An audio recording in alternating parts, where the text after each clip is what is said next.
Hello and welcome to the Eating Disorder Therapist podcast. This is a podcast to help you find peace with food and overcome disordered eating. And I'm Harriet Frew, aka the Eating Disorder Therapist, and I'm so excited to share with you all kinds of stories, tips, information and guest interviews to help you on your journey in finding peace with food. So thank you so much for listening today. Now today I have a guest on the show and I'm speaking to Angela Rawlinson, mother of 6 children who is married and lives in Gloucester. Now Angela is here today to speak about her incredible story in her eating disorder recovery alongside other mental health struggles. Angela is truly an inspiration, as only in lockdown last year she was in the depths of an eating disorder, struggling with numerous ED behaviours and feeling very hopeless and trapped.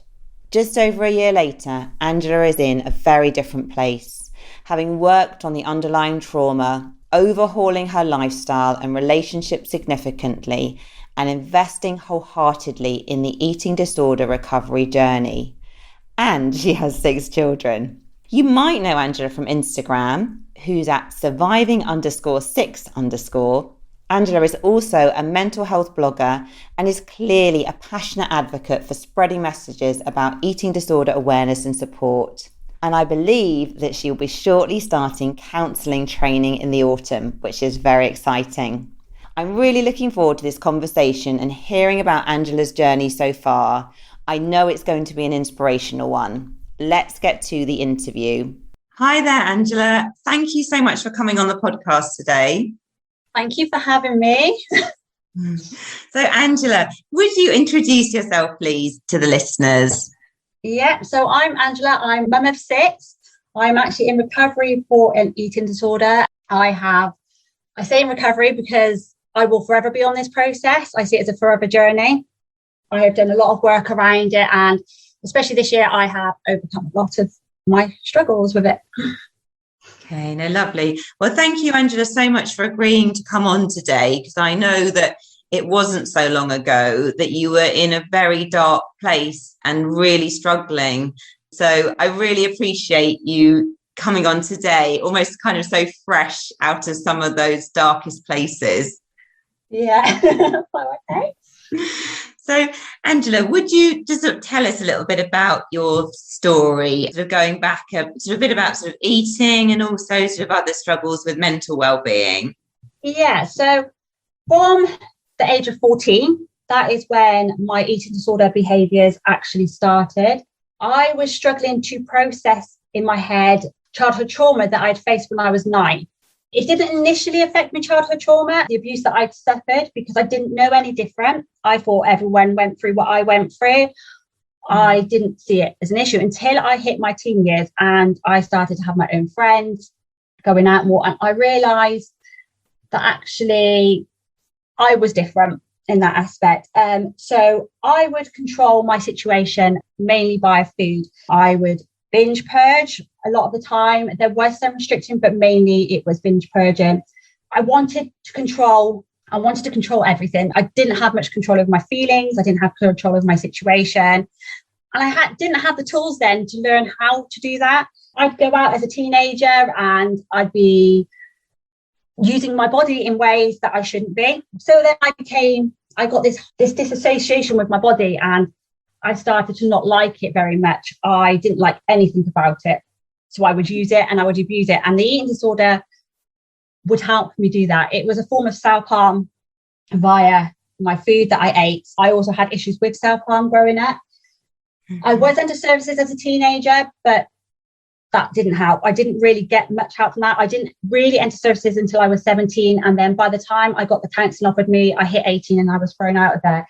So I didn't get any of the help that I needed. School didn't help me. They didn't understand. Even though they knew some of the problems, they just wouldn't address them. I then got into my early adulthood. I'd had my daughter at a very young age. That relationship wasn't fantastic. Looking back on it now, it would never have worked, even if I wanted it to work. He was mentally abusive and he did continue to be mentally abusive as she grew up. That didn't stop me. I did find my husband, who I've been with for 14 years. I continued to have 5 children. But in amongst that, I battled with my mental health terribly. I was up and down. I was cycling between binge eating, restriction, self-harm. I used that as my coping mechanisms. I did not cope and deal with anything that was thrown at me very well. I would just shrivel up and panic, and I was consumed by this darkness all the time. I wasn't one for not wanting help. I wanted help so badly. So I was under services. I was begging and reaching out for help. I just wasn't offered what I felt that I needed inside. I'd go to all these counselling sessions. I'd go to all these therapies. I'd go to do CBT. And I was learning all this information, but I couldn't put it onto myself. It just didn't mean anything. Then it wasn't until I was 34 that things really started to hit rock bottom. My eating disorder took over. I was formally diagnosed in the November of 2019 with anorexia. It was hard. It was a battle. I didn't initially think that I had an eating disorder, even though it'd been creeping up within the years. It didn't just come bang and I was anorexic. It was building up within those years before, because it was my coping mechanism. It was the only way that I could deal with things and to deal with internally all the trauma that I'd faced. I would use the food. So in November 2019, I was formally diagnosed with anorexia. I was under mental health services where I live. I was given the ultimatum then to pick what service of help I would want, whether I would want them to continue with psychotherapy or whether I go under the eating disorder team. And obviously at that time, when someone asks you a question, what you want, and you're feeling in a really, really dark place, you can't make that decision. You just don't know. It's hard enough to decide what you want to do every day, let alone decide what choice of treatment you want. When you go to these professionals and you think, oh, they're going to help me. Well, this is what I believed anyway. I wanted someone to just take me by the hand and say, this is what you need to be doing. And someone came to me and they said, you need to pick what's going to kill you first. And I said, well, if anything, and that is so harsh to say to somebody. I'm like, okay, well, I guess the eating, I know there's a little, I wasn't stupid. I knew there was a problem because I wasn't eating, but I didn't see it as an eating disorder. I just saw it as my control. So I said, well, I'll pick the eating disorder. And, I went for the initial assessment, and that was in December 2019, and they were put me on a waiting list. They said, yeah, we're going to start you with CBT, and that'll be in the following year. So all this pressure of all this extra stuff and actually not dealing with anything built up even more and more in my head. And the eating disorder got worse. Not only was I restricting, I was binge purging pretty much 3 to 4 times a week at that point. I was actively taking laxatives, and I was doing my running. Now, running to me is my release. It was never a part of my eating disorder, but I didn't realise then that it had became a part of my eating disorder. I went into the eating disorder clinic, which I must say were fantastic when I got in through to the services. And I was very lucky to be, as I was under mental health services, they were able to get me into the eating disorder team and be able to get that help. When I went back to them, presented to them in, I think it was March of 2020. At this point, I had lost so much weight and was severely underweight that they basically, I wasn't allowed to leave the room unless when you go for a checkup there or go to see, they check how you're doing, they do all your observations. So they'll check your heart, your blood pressure, they also weigh you. And my observations weren't looking great. They were not looking amazing. And so they sat me in the room and they said, how did you get here? And I said, my husband's in the car. And they said, look, we need you to do this day treatment. We know you've got 6 children at home. We don't want to put you into inpatient, but we want you to do day treatment. So I said, well, and even at that point, I didn't think I had an eating disorder. I didn't think anything was wrong, I was still in denial. So I was like, well, I don't know what I need to do. She said, well, we're not going to let you leave this room until your husband's come in. We want him to help agree with this. So I was like, okay, so I was going to get my husband out of the car. And this was the biggest thing I've ever had to do, was to bring my husband into the room with me and admit and have other people admit that there was something wrong. Obviously, he knew I had issues with eating. He knew that. He knew I'd suffered with my mental health illness. I'm open and honest about it. I don't think he really wanted to admit how bad things, and I don't think he really knew how bad things had got and the things that I was engaging with, because he was at work Monday to Friday. The majority of the things that I was doing were secretive, because that's an eating disorder's biggest thing, is to be secretive. So I remember being in this room and then telling me, actually, that is my dog's. And actually, they told him everything that I'd told them. And they'd said to me, we can't leave you this room unless you drink this glass of water for us so that we know that you've got some fluids in you. Because I hadn't really drank for a few days. Mm-hmm. And so they gave me this, I don't know if you've ever seen them, they're Sports Direct's massive mugs. And they gave me one of those and they filled it with water. And I can remember I wasn't allowed to leave this room unless I'd drank this Sports Direct mug of water. And I can remember looking into it and crying because in my head, I physically could not drink this water, and it was water, right? Water has no calories. It fuels, it gives you hydration. That's all it does. And I couldn't do it. And I cried my heart out because that's when the realization hit me that I had a problem because I couldn't drink water. And it was just because, and the reason I couldn't drink it was because it wasn't in my plan. I hadn't planned to drink that water that day. I didn't know what they were giving me. And it was scary, So I drank it because I had to drink it because otherwise I wouldn't be allowed to leave that room, right? So I did that. Then I went away and they said, look, we're putting you onto the day treatment program as a matter of urgency because you need it. They put me onto day treatment as a matter of urgency. And day treatment program, for any that don't know, is where you're not in sleeping overnight, but you go Monday to Friday. They feed you your meals every single day with your snacks, and you learn basically, you get all your therapy there, you do so much. They take you out into the community where you can learn to eat in like cafe sort of thing. And so that was what I was due to start. Lo and behold, we hit lockdown in March 2020, the week that I was due to start, and all facilities stopped at where I was at. And I had to do my recovery via lockdown at home in the end. And they allowed me to do it because I had my husband home 24/7 because at this time, with first of lockdown in England, nobody worked. We were all together 24/7. We couldn't go anywhere. We couldn't do anything. So it then became, I was allowed to stay at home with phone calls from the clinic every 2 days to check in on me and to go through the therapy and stuff. And actually, it was probably the best thing that I could ever do for me because I had to be 100% truthful for my husband because I couldn't lie. I couldn't actually actively, because of lockdown, I couldn't actually actively do any binge purging because I was at home. I couldn't go out and over-exercise because we weren't technically allowed to be out there. The only thing that I could carry on was restricting because the fear of the food was so big. So that's when I embarked on the day. It wasn't something that, I started and I got immediately better because it doesn't work like that. I started off, doing the whole talking about food with the therapist, my fear of food, where I got these fears from, all the basic stuff. And then the most important thing was refeeding me because obviously I wasn't eating enough. And I can remember them saying to me, right, this is what we want you to eat. And I looked at them and I was like, that don't happen. There is no way I'm going to eat what you're telling me. And that amount of food in a day, because it was shocking, from somebody that was eating the bare minimal once, probably eating one meal a day or not even managing that, and the amount of calories that I was having.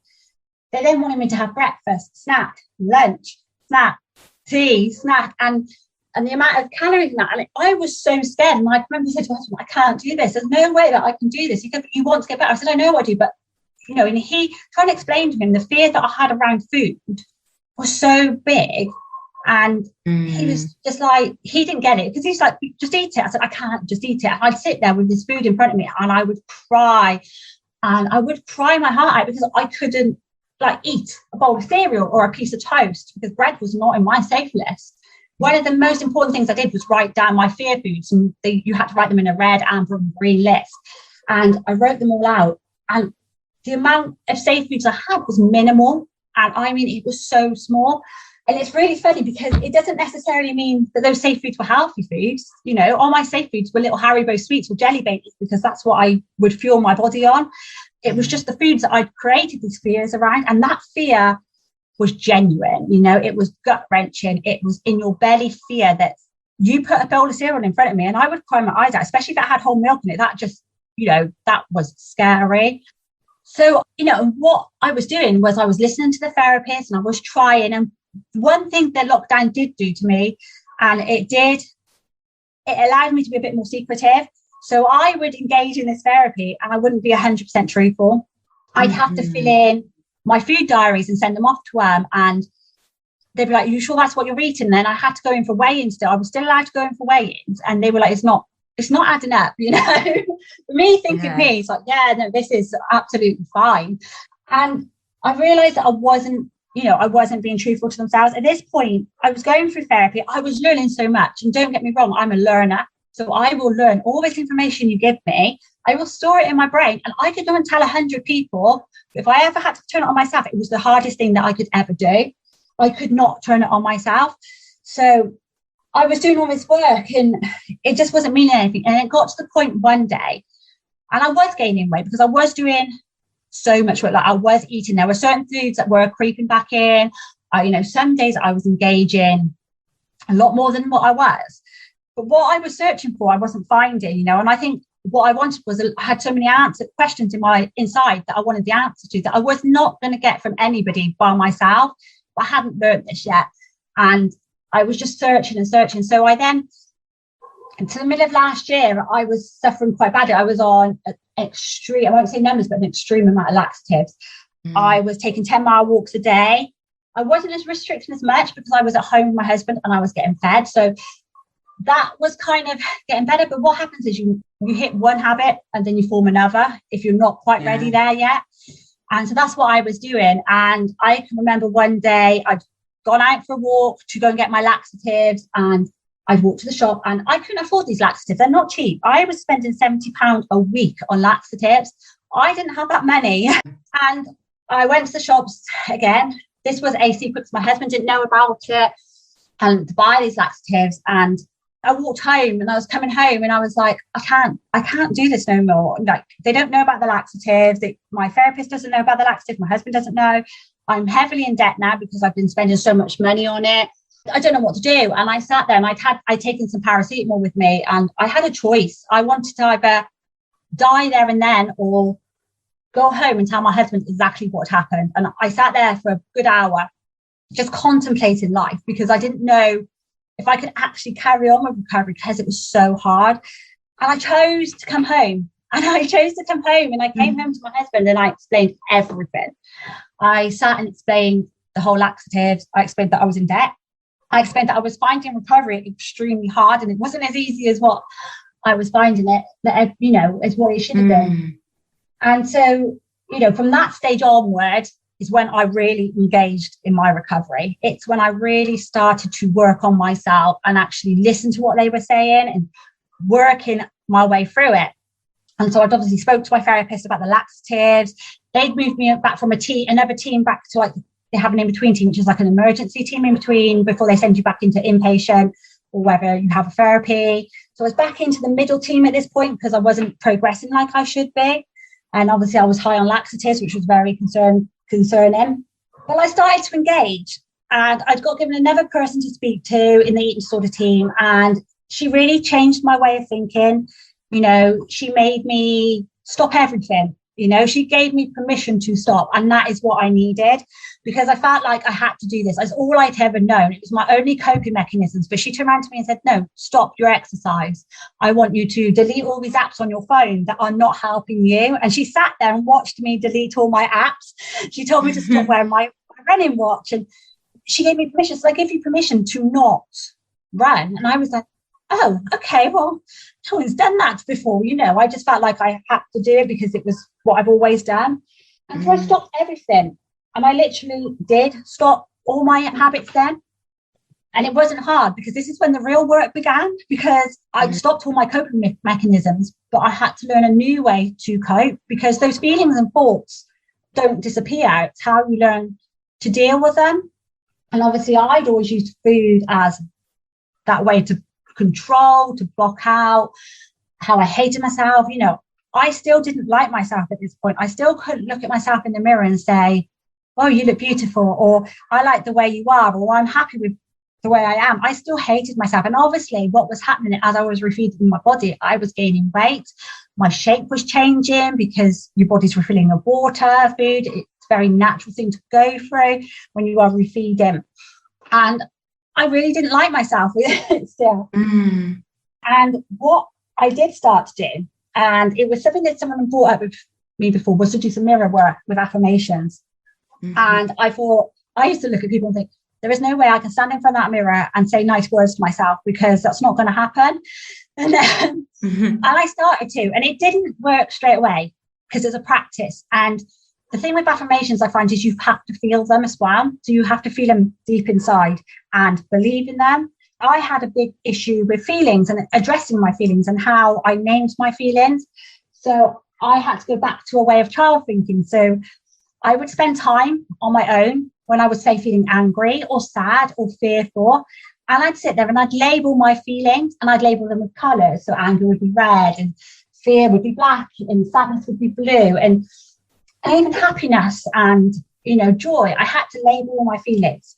And once I'd practiced that and mastered that, I sat in front of the mirror and I started doing affirmations. And that is the massive turning point in anything that I did, is when I started to believe in myself, when I started to feel what I was saying, and when I could turn around how I saw myself and started to love myself from within and started to work on myself from within. So yeah, I think I've just got off a point completely. No, well, thank you, Angela. I mean, goodness me. I mean, what a journey I think you have been on, haven't you?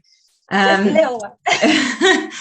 Yeah, so many things. So if it's okay, perhaps if I could just pick up on a few things that you've talked about. Go for it. Yeah, I guess just like going right back, and like when you first started using food when you were around 14, and you talked about kind of, feeling out of control and food being a way to help you feel in control.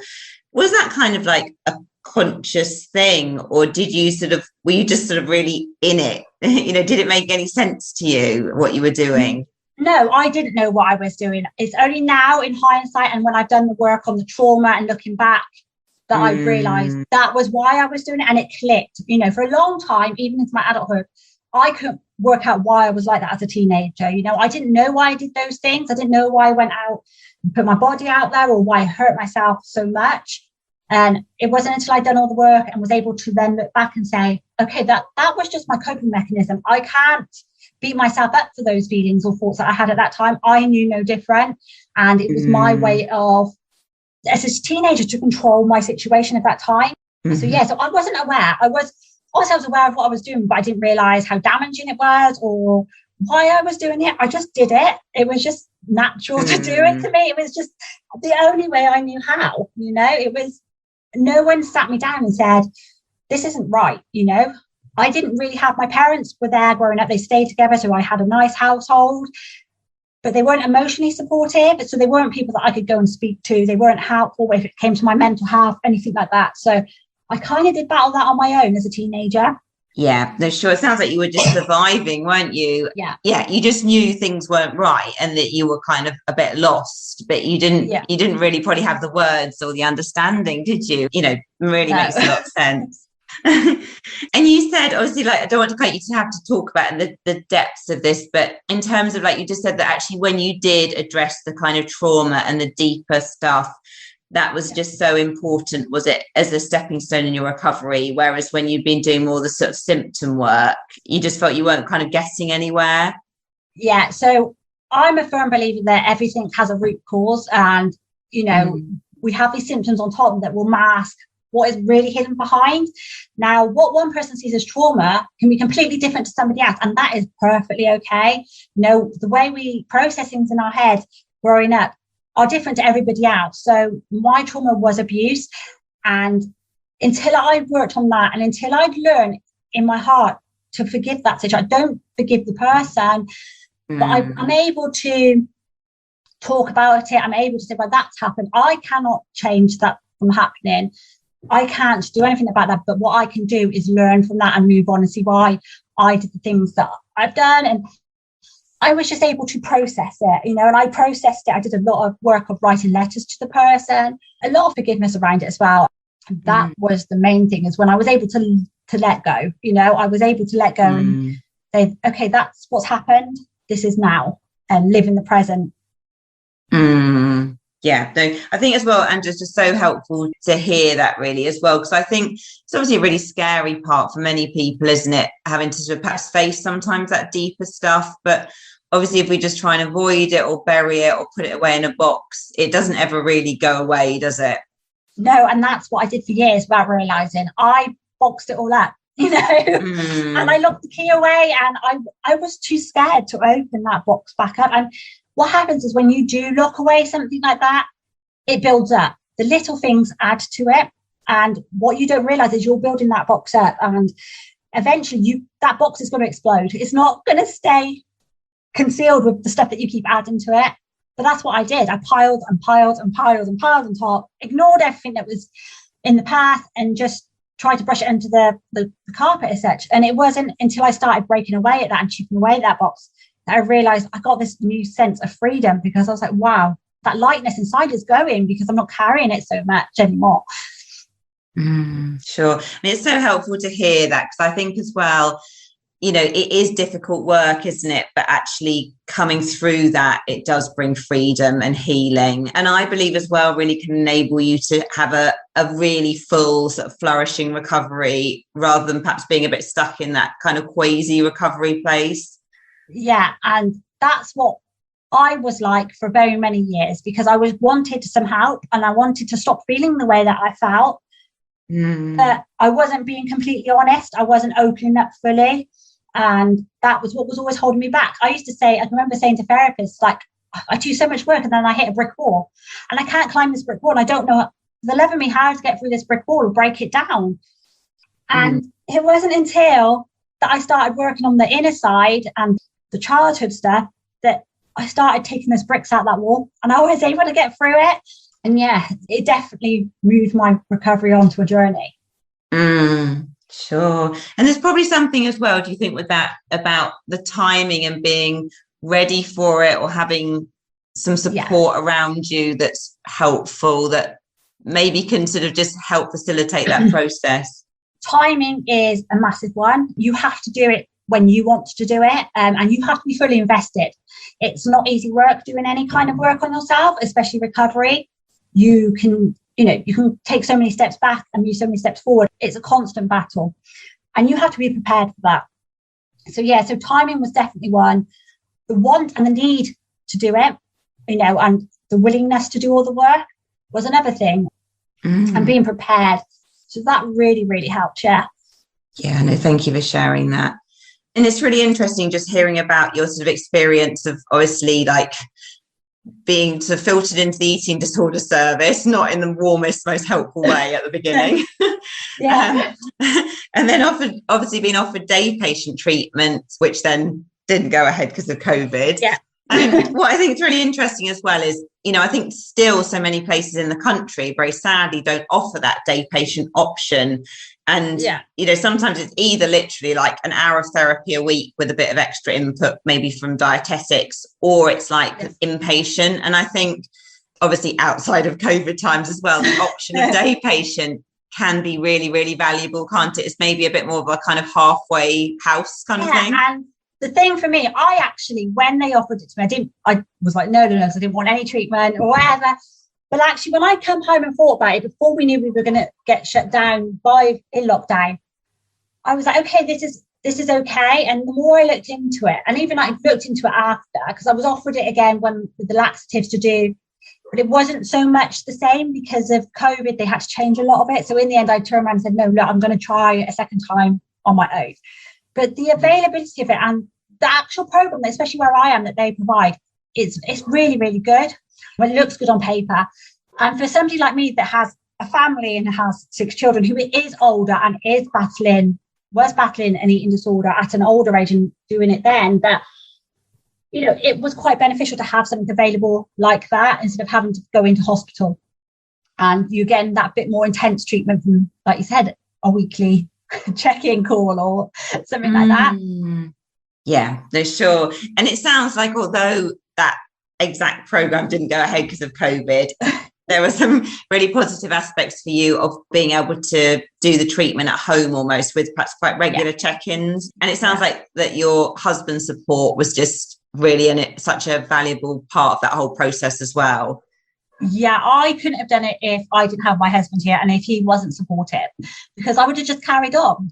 I would have continued in the patterns of cycling, and he really, he was my backbone, because I used to say to him, is this okay to eat? Even though the therapist has told me this was okay. And in the very early days, I still used to ask his permission. Do you think this is okay to eat? Do you think I'm okay to be eating now? And he'd be like, yes, it's absolutely fine. And because I trusted my husband and I'd been with him for 14 years, and he is the love of my life, as cheesy as it sounds, I believed every word he said amongst anybody else's.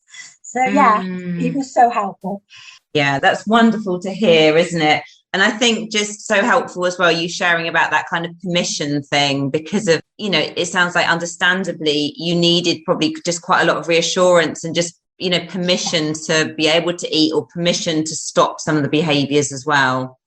Yeah, definitely. And I think I'd got so caught up in these habits and these behaviours that I was doing that, to me, they were stuff that I had to do. And I needed somebody to come along and say, I give you permission to stop, or I believe that you can do this, or I hold hope that you can do this. And that is what a sentence somebody had said to me during one of my treatments was, I hold hope for you today. I'm holding your hope. You've got it inside you, but I'm holding it for you so that you can go and do the work you need to do. And I came home and I was like, oh, okay, I don't need to worry about that bit. I know that I can do it. You believe in me because you're holding on to something of mine. And it just gave me that extra bit of belief that somebody's believing in me. Someone believes in my abilities for the first time. And, I'm accepting this because this is what I want. Yeah, it was such an eye-opener.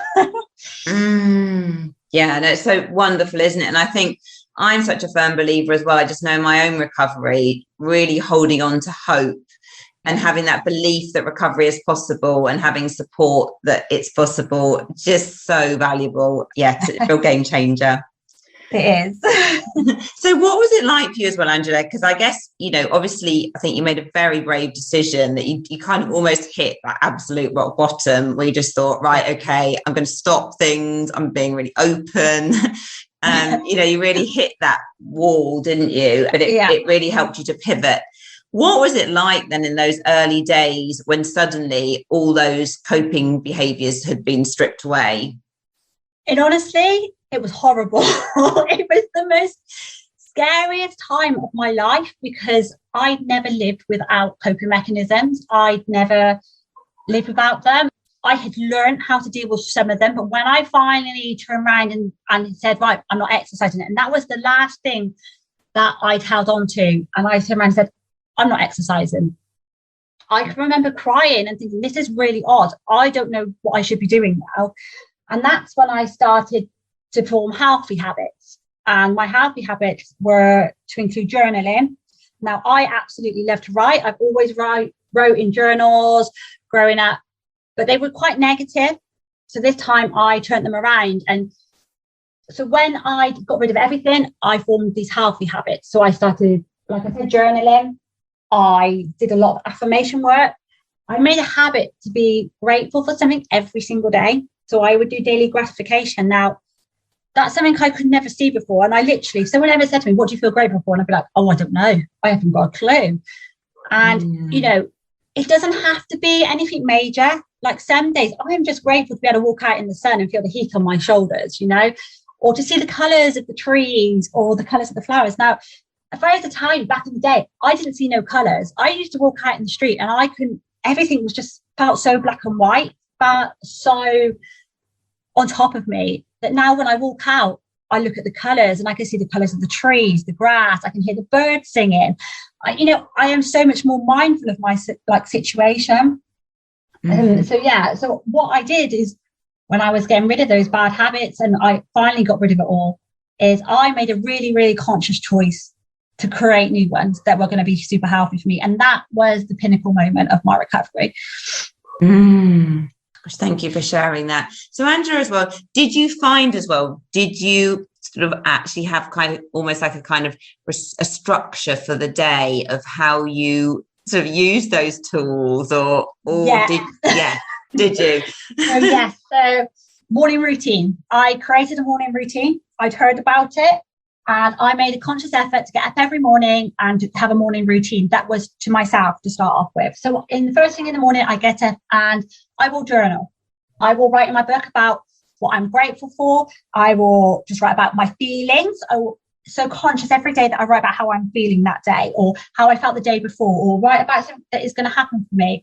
I also make a checklist of what I want to get done in that day. Now, I don't give myself massive lists. I make 3-point lists, and I will say, right, these are the 3 things, simple things that could be like sort the washing, walk the dog, those are my points. That I'm not overloading myself. Obviously, in the very early days, my food routine was very structured. So I'd have breakfast, snack, tea, snack, and it was all at very certain times, and I wouldn't deviate off of that. And that was so that I was fulfilling everything that I needed to do. As I've got further into my recovery, I'm still eating all the same things in the same patterns, but I'm able to shift my timings a little bit more. I am a firm believer in self-care.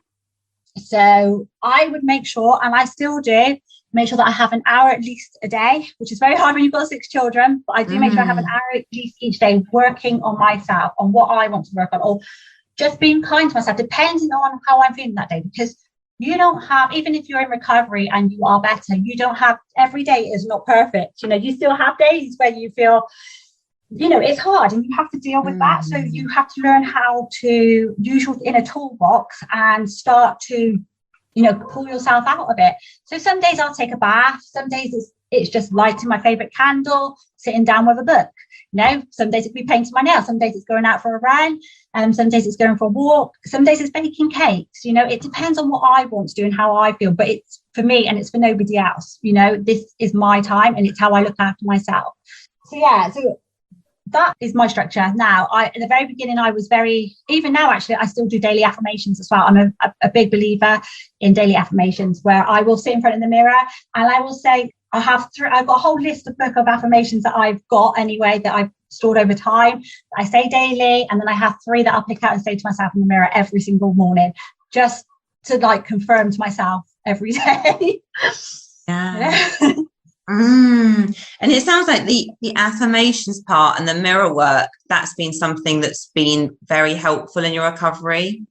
Yeah, it was super helpful. I never liked having my picture taken. I'd briefly look in the mirror to get ready in the mornings. I hated looking at my body. Like I said, I was so disassociated with myself. To sit in front of a mirror on a chair and talk to yourself and actually stare yourself in the eyes was the hardest thing I could ever do, and the most uncomfortablest thing I could ever do.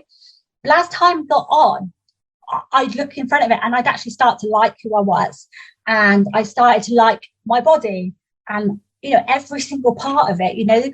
I would feel parts and I'd be, I'm grateful that I have that part. And I look in the mirror and I would affirm to myself that I love myself, that I believe in my abilities, that I am perfect just the way I am. And I would just religiously do that every time I walk past a mirror. And now I only do it once a day, but I used to do it so many times a day just to fulfill what I needed, just to keep me going. So helpful to hear that. And I think just it's incredible the discipline, I think, and motivation that you've shown, Angela. You obviously, once you'd made that decision, hadn't you, that actually I cannot continue like this, things are going to change, I'm kind of going all in.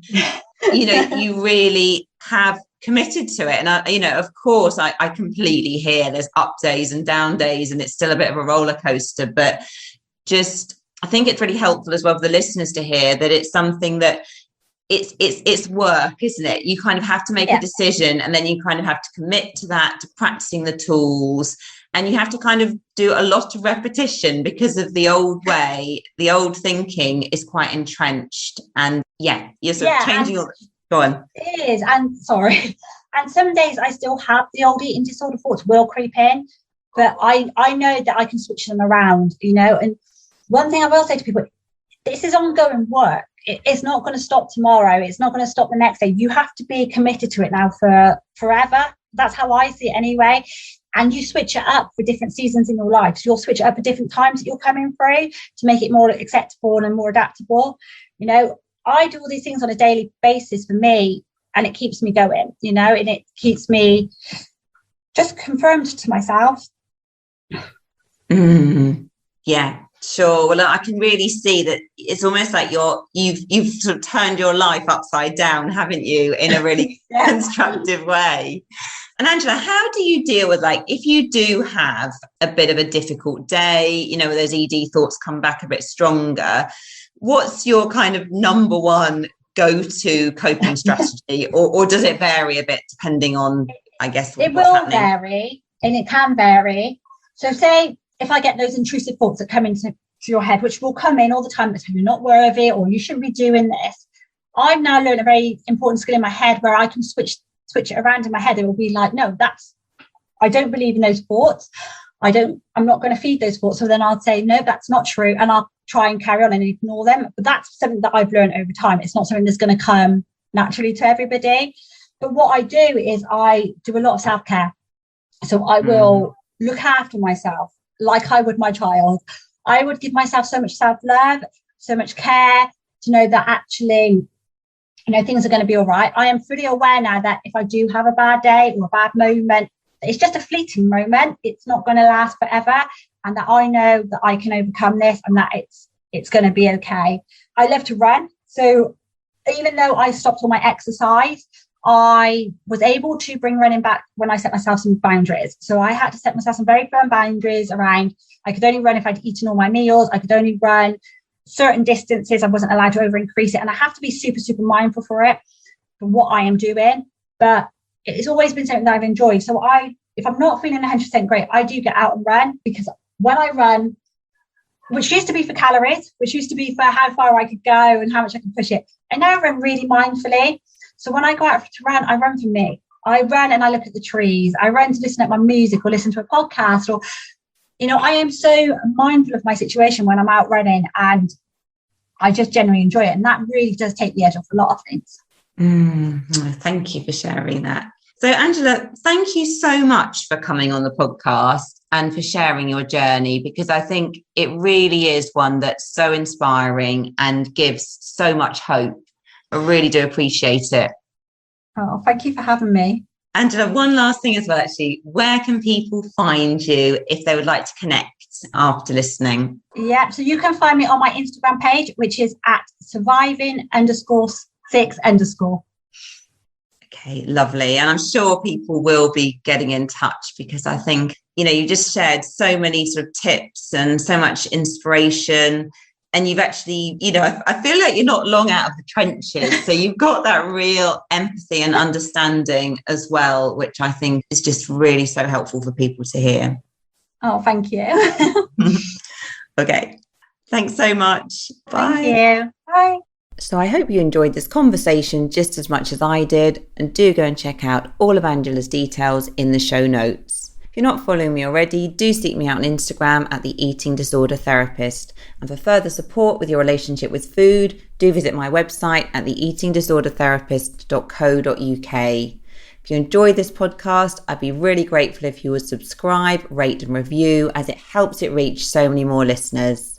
Thank you so much for listening today, and I look forward to sharing another podcast episode with you very soon.